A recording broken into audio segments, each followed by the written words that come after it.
जिल्ला अहिले पनि हेर्दाखेरि थामी समुदायको जनघनत्वको रूपमा हेर्दाखेरि दोलखा जिल्ला अझै पनि हामी 30,000 भन्दा माथि थामी समुदाय दोलखा जिल्लामा हामी बसोबास गरिरहेका छौँ।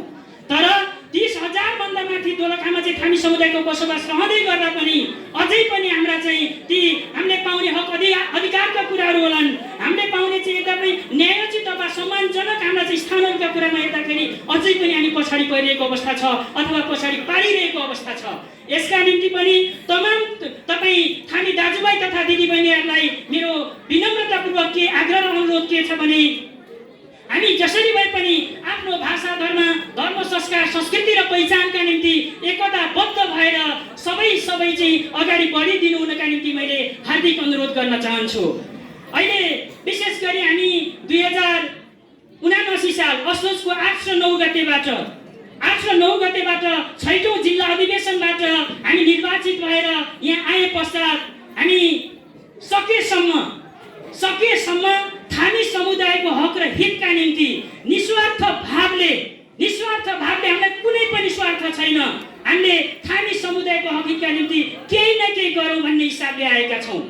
हामी कुनै पनि थामी समाजको नेतृत्वमा गएर कुनै लिनका निम्ति आएका छैनौँ। यहाँ हामीले भन्ने नै हो भने आज बेलुका पनि हाम्रो बन्द सत्र हुँदैछ, त्यहाँ मैले यहाँलाई बन्द सत्रमा सहभागी हुनेहरूलाई पनि अनुरोध गरेँ र अहिले खुल्ला सत्रमै उपस्थित हुने तपाईँ तमाम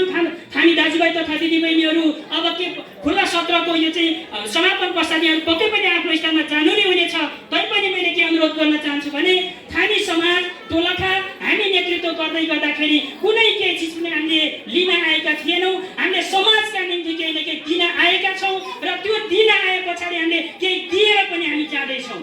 मैले यहाँलाई यही अनुरोध गर्न चाहन्छु। यहाँ विशेष गरी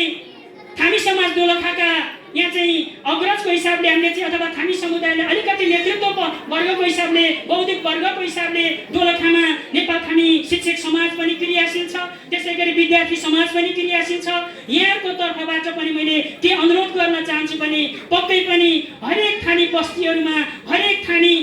थामी गाउँ बस्तीहरूमा चाहिँ कम्तीमा पनि थामी एकताका नाराहरूलाई अगाडि बढाइदिनुका निम्ति मैले हार्दिक अनुरोध गर्न चाहन्छु।